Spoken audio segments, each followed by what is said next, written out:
Greetings. My name's Guy Dauncey. This is the show Change the World, where for half an hour we are really focused on positive, visionary solutions and things we can do to make a difference on the planet, and we're not critiquing and complaining and groaning and moaning. And my guest today to help me in this wonderful little delight is Frances Lippmann. Hello. A long-time professional photographer. Mm-hmm. And you won your Spears for working with the Times columnists from the age of 16 onwards, right? I did. And ended up as a special sections editor, and then 20 years as a photographer. 20 plus now. 20 plus years. So that gets us to a certain stage. And then, and this is why I've asked you on the show, you went through a change of attitude or spirit or something to the world. Mm-hmm. And as a result of that, to my mind, done some pretty amazing things. Thank you. So what was going through your mind when you said being a photographer is not enough? Well, you know, there comes a point, I think, when you are a photographer that you start to see the world in so many different ways through so many different lenses. From, you know, that macro photo right close up, yes, where your nose is in a flower, yes, to those overall arching beautiful scenics, to, you know, everything in between. And I seem to feel like all photographers or artists at some point, yes, start to connect the dots. Yes. When that happens, you just seem to get a bigger vision of the world. And it felt like one day that the despair that I was feeling with respect to what was happening in the world and seeing our forests and hearing about all these beautiful things that we love so much as islanders in particular, like our beautiful scenic vistas are being slowly gulped up by development, etc. And feeling like, what can I do? What can I do? And as a lover of beauty, as an artist, as a photographer, it was like, there's got to be more. There's got to be more. Like, photography just sometimes doesn't feel like enough, but how can I use my imagery or my connections, or what can I do to affect change? Because at this point, I was giving all the money I possibly could to all these, you know, different non-government organizations to support their causes. Right. Yes. But I was like, I'm an artist. I only have so many funds, so yes, much, you know, to give that way. And I thought, well, what else can I give? And it was like, aha, I can give of my time and my connections and my enthusiasm.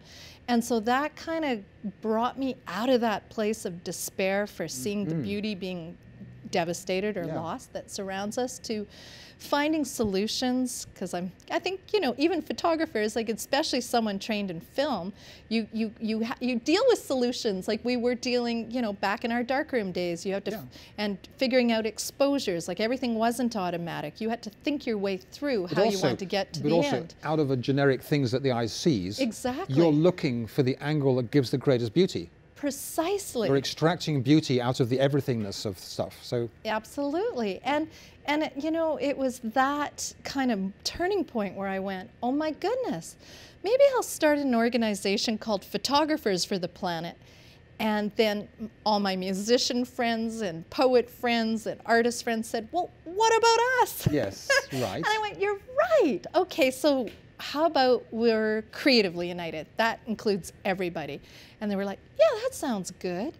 And so it was like, okay, what can we do to bring more attention to those organizations that sadly don't have the funding, or they're misinterpreted because of the branding for so many years as tree huggers and all the negative connotation around, you know, these organizations who are actually protecting and preserving what we all love as seen as something negative. It was like, I went, oh my gosh, you know, we need to bring the public to meet their community, these NGOs, and create an art-filled creative event, because people love entertainment and the arts and music. And I knew so many great people. It was like, well, let's bring this all together and have the community meet their community, the hero workers, in my opinion, who are saving our forests and our oceans and our waters and our democracy. And so the very first Creatively United for the Planet Earth Day Festival happened in 2012, and it was a smashing success. It's called Creatively United for the Planet. Yes. Where did it happen? Well, our first year, this I know because I was there, but our viewers don't know. Right? Okay. Well, and this is a case where I'd never done anything like this in my life. Yeah. Okay, this was just sheer passion and having the right connections to bring it together. And so it was like, well, finding a venue. Yes. And it was like, well, I don't know if this is going to be small, don't know if it's going to be big. Earth Day would come, Earth Day would go. Who's going to come to an Earth Day festival? Hopefully lots of people will, but hopefully, we'll have just the right size venue. So we had it at the corner of Richmond and Richardson.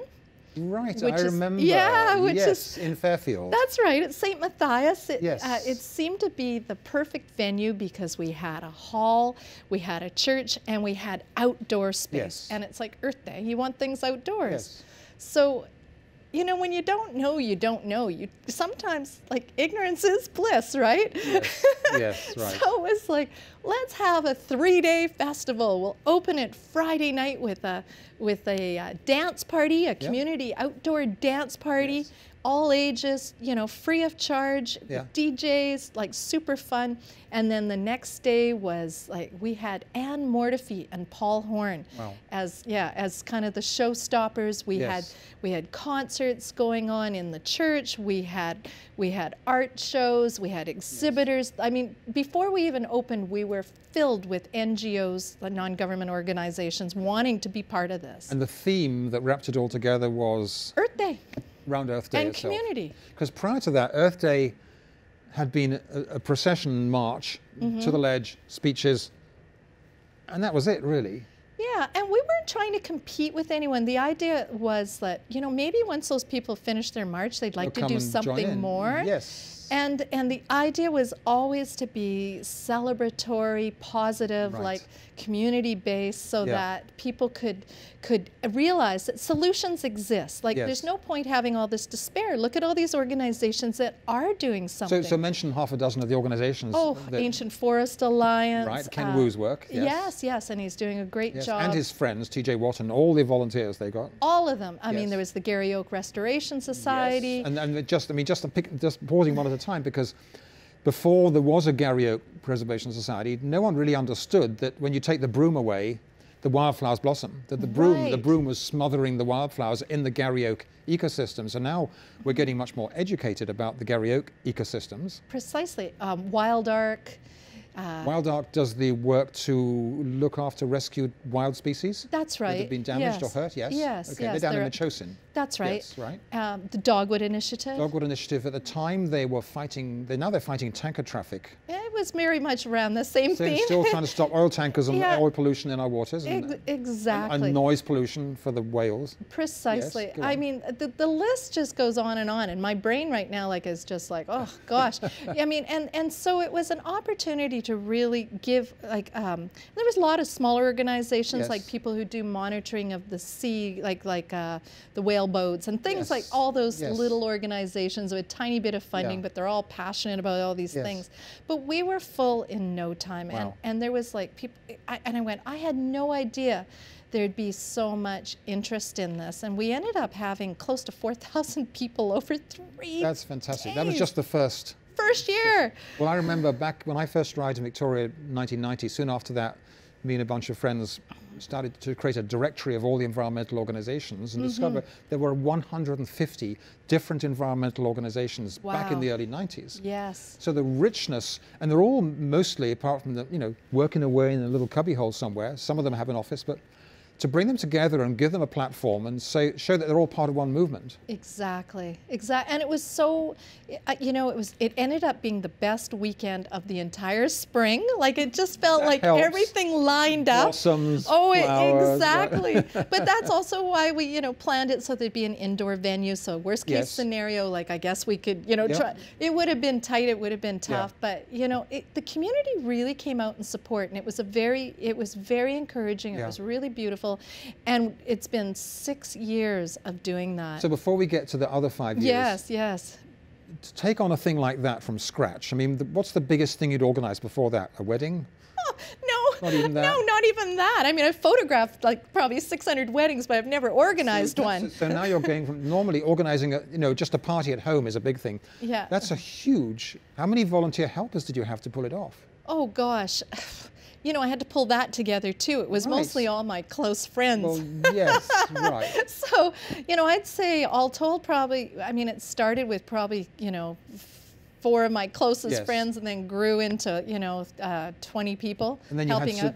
you had to Yeah. learn how to do media for that as Well, well? I mean, fortunately, having worked in media, Okay, that was you've that got the was, Times columnist strings a little bit and well, it things like wasn't that. necessarily getting their ear because actually having worked for them kind of worked against me because Oh. they're like, we can't really favor our own, What a right? drag that it is, was, right. but I mean, at least I knew how to write for media, so I was writing all Yes, the press releases, okay. putting the website together, good, yeah. and getting it out there. So That's it was like you have no idea. It was like everything seemed to almost go on hold. It just be Wow. all consuming, like all. How long did consuming. it take you to recover afterwards?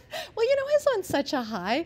I was so elated by Yeah. it all that, and I actually won an EcoStar Award from Right. the CRD Yeah, that well year. deserved, Well, yeah. thank you, and that just propelled me. Like I'm a high energy person. So in now any case. next year's Earth Day is rolling around, and Well, so it was a case where I went to the city and thought, you know, I understand there's some grants available. They're small. They're called festival and investment Yes. grants. And I spoke to, you know, the powers that be at the Yes. city and said, what do you recommend? Because we've outgrown this space already. Yes. It's our first year. Yes. And the advice that I got, it was from Jeff Day at the city, who said, well, you know, Francis, it's really important that you find one location, one date, and stick with it as best you can. So we moved it to St. Anne's Academy. So Right. we went from small to boom. so there you got the indoor spaces for rooms and stuff, and that large, beautiful grounds with the orchard, and It was amazing. I mean, we had 125 exhibitors. wow, yes. We went from that. We had the chapel, things running constantly in the chapel. We had community dinner happening, like a farm to table community dinner happening in Yeah. the back in the novitiate gardens. We had the theater filled like with people like Robert Bateman, you Yes, know, wow. and all these fabulous speakers. Yes. And again, 3 days, and I recall being like, we had to get walkie-talkies at this point because it was so huge. Like I had Yes. no idea what, you know. Again, you don't know what you don't know. But you were able to step into this. Did you have a little voice saying, "Oh, I can't do this," or did you just override it? I overrid it because I didn't know what I didn't know until I was standing on the steps of the chapel, you know, Yes. leading up to the chapel. And I was on the headset, and we were just about to start, and I'm listening to everybody in our, like at this point we had about 40, 50 volunteers, Yes. listening to the key people on the radio and listening to what was going on. And I just froze for about a minute and went, what did I think I was doing? Like, who am I to think I can do this? And I was just like absolutely petrified for a moment. Yes. Like going, I had no idea what I had undertaken, really. Wow, yes. And so I was just so grateful that I had such great people working So did with you, me.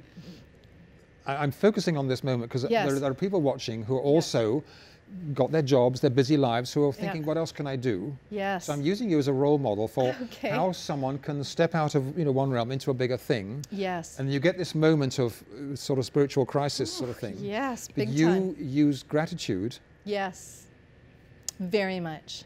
That has got me through my entire life, is an attitude of gratitude. Like every day I get up and I give thanks. And I just think that's what it was. I was so grateful, like beyond grateful, for the people that were there, for the Yes. people that got involved, for people believing in this. Like it was overwhelming. Right. And it made me feel just not like so small, so small. So the flip side of what you're saying is though, Yeah.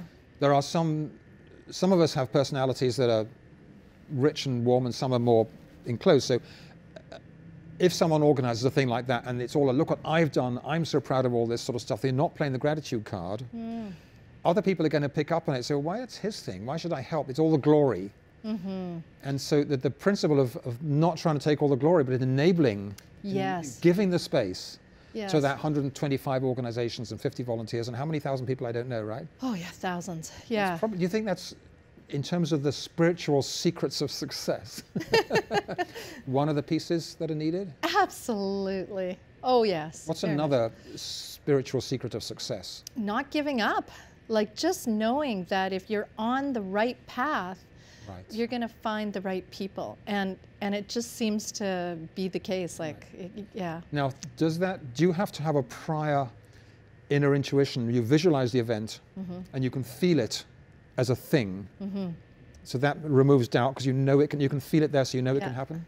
And I think that's part of maybe my strength is I've always been able to see the big picture. Right. And then I chunk it back. Yes. Yeah, and that's how it's always worked. To sub-organize, you've got to chunk it back. Oh yeah, and I think that's the other thing. Like you get so involved, like I was, in every nuance, every detail. Like I was putting in massive days. Like it has to be a passion.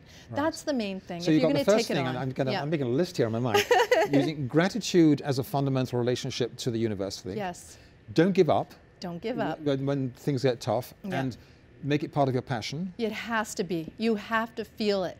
Right. Because if you're doing it and you're, because your head can tell you to do something, but the rest of your body is not engaged. It's so true. And the energy well, then it's like work. The energy right? runs out. Exactly. Yes. Your energy runs out and it just becomes work. And, I have to admit it. There were times when I got so exhausted and so overwhelmed that it did feel like work. And I did have this much resentment at times, thinking, wow, how come I'm not being paid to do this?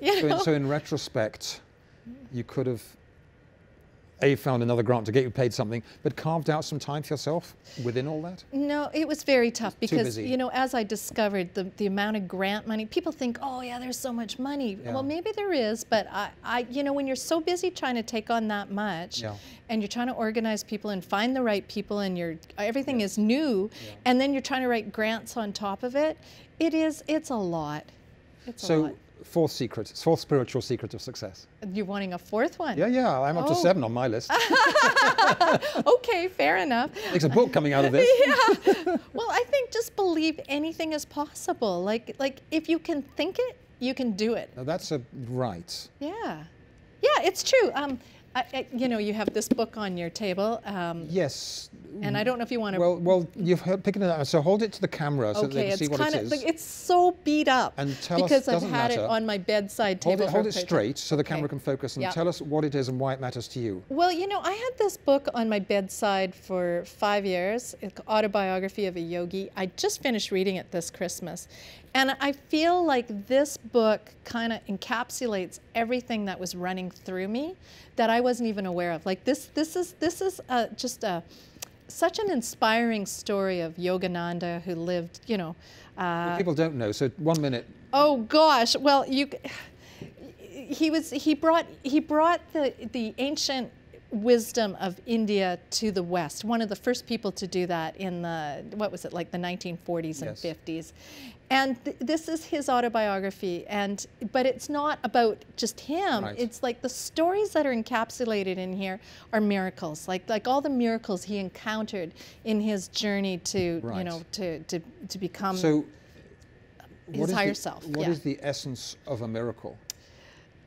Is that believing anything is possible. And then, it's that old saying, see it and you'll believe it. Well, I think we need to change that to believe it and you'll see it. I'm going to say something totally shocking and out of the blue here, which will make you think weird. Okay. Hitler also believed that it was possible to establish a 1,000-year Reich, and he made it happen until he went and attacked Russia and got defeated. What's the difference between what you're doing with willpower, if you believe it, you can do it, and what Hitler was doing? Oh, well, I think it's absolutely true. Your energy, wherever you put your time and attention to, is basically, and where your thoughts go to, is what you create. Right. So obviously he created that because that was really a strong intention, and he found the right people to come on board. So it can go either way. So that alone can also destroy the world. Of course it can, but so what's the antidote is positivity, right? And believing that if you... Oh, he was fully positive. I think the attitude is values. Well, of course, the attitude is values. The values you're holding are diametrically opposed to the ones that he was holding. Precisely. Right. I would agree. How would you articulate those values? My values, well... I believe that when you hear that term interconnected or we are one, it sounds, a bit like new agey, but it's so true. Like, I think as you at least for me, as I've gotten older, I've really come to grasp like the system. You know, what is a system? It's a circle of, you know, working parts. That if you take one part out, it doesn't work. Yes. And what we're doing to our ecosystem, which we are part of, is just devastating. So our system, we're starting to see what happens is we're starting to break down. What we are doing in that not creatively united sense is saying we as humans can do whatever we want, but nature's outside the circle. What Hitler did was saying we, the white German Aryan people, can do whatever we want, but everyone else, the gays, the gypsies, the Jews, they're all out of the circle. You see, and that's why... And it self-destructs. It self-destructs, exactly, and everybody goes down and, you know, it goes down in flames. So the circle has to be all-embracing. Exactly. And it's like really recognizing that we are part of this system. We're part of Stardust. I mean, and that's what this book gave me was that how interconnected, what it all means. It's like the meaning to life, this book. Right. It's like the meaning of life. I mean, it is literally true in physics that we are stardust. Yes. I mean, each of us has got a trillion atoms in them, and the atoms were made in the Big Bang or in supernova explosions and stuff like that, and they're accumulated in us and in you, making a festival. Precisely, precisely. And you know, a lot of the so-called hippie tunes, you know, there was a lot of wisdom in those songs. Isn't that what the button says? The hippies were right? But I mean, really, we got to get back to the garden. Yes. All those different, those phrases, and you just think of the conditioning, how everything has been. Nature is bad. Yes. You know, you're a tree hugger. Oh, so, you know, it's like. So let me play with the metaphor, because yeah. Joni Mitchell's song "We Are Stardust, We Got to Get Back to the Garden" was written for the Woodstock Festival in 1968, I'm guessing, and we're now. That was before my time. We're now 50 years later. Yeah. How are we doing in getting back to the garden? Well, you know, aren't you excited about the farmers markets that we're having and all, you know, the growth of small farms, organic? I think we're starting to wake up. That's what creates the joy. I certainly lived on the island for 27 years and Victoria 25 years, and I've seen that change, yes. A great blossoming. I use the term an eco-renaissance. Yes, that's for what's happening. Yes. And the Renaissance is a rebirth, and it's a rebirth of our understanding of that ancient connectivity with all beings, with nature, all our relatives. Exactly. And you know, another book I love is yours. I brought, and this is, you know, this book. I won't stop you holding that up to the camera. Okay, so the climate challenge, you know, like this is 101 solutions to global warming. I love this book, Guy. Like, I really thank you for all the really cool things that you've done, and this is one of them. And so this is part of your eco-renaissance. Well, I'm basically saying with a book like this that, you know, global warming seems really complicated. Yeah. But when you break it down, there's 101 solutions, and we can do this. Yeah, and that's been my attitude. And if we just dwell in the negative and don't come out of that place, then we may as well just, I always say, turn on the gas and call it a day. But I don't believe that's true. I believe we can together. We can be so impactful, and we just need to come back to that place of feeling empowered. So do you notice among your friends and the volunteers and people you work with that when they're holding that attitude, it brings greater inner well-being and happiness? Of course. How can't it? Yeah. I mean, really. Because the flip side of this for our viewers is that when you're just caught in complaining and say we can't do this and can't do that, and it gets your spirit down and you wonder why you're not happy anymore. Well, that's it. And you just attract more of that because that's where your time and attention's going to. Yeah. So that's your fifth secret. Thank you. The positive energy around the whole thing.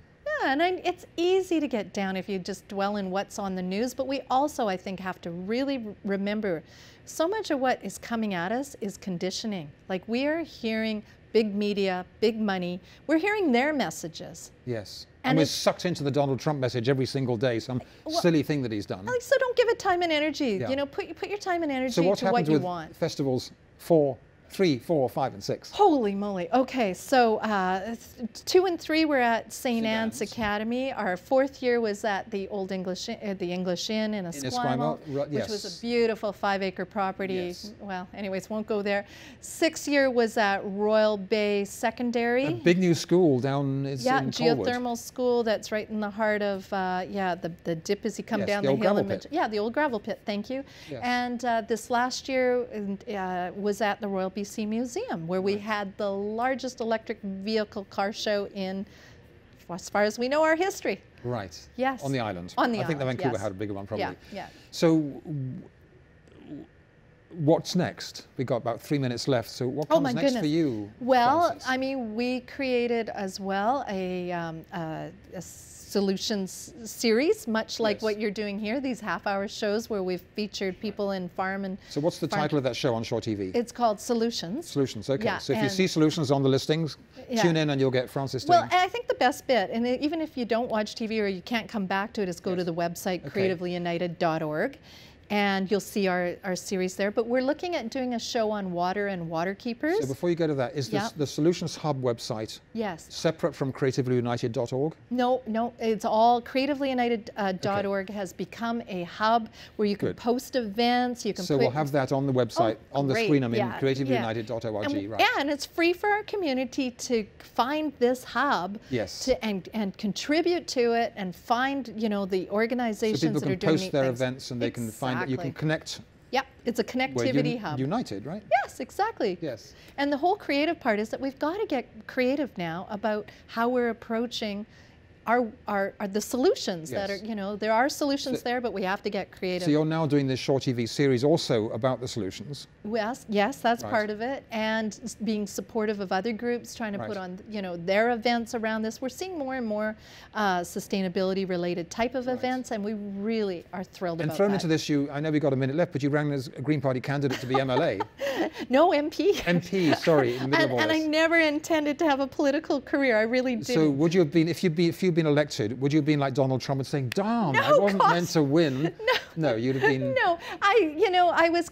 Well, you and Elizabeth May would have been just the two Green MPs. So I was asked to run, and what I was told was, would you not like to be part of creating conversations that need to happen? Totally. And that's what convinced me. And it was about trying to change the system with my values and get away from what we've had. But it's a tough go. So next year? Next year? No, not. Plans? Yes. As far as politics? No, I don't. I mean, with the Creatively United and the TV show and the... everything is just is expanding as it should. Right. So yes. Well, look, thank you, Frances, for being a leader, for showing that people, role modeling the fact that you can do this, for living out. We got as far as 5, the 5 spiritual secrets of success. Thank you. Pleasure. That's great. So this has been the show Change the World and our 5 spiritual secrets of success with Frances Lippmann. My name's Guy Dauncey. If you enjoy this show and like to be on the show or have people who like to come as guests, guydauncey@earthfuture.com. And tune in next week for more scintillating conversations. And thanks for being with us. Bye-bye.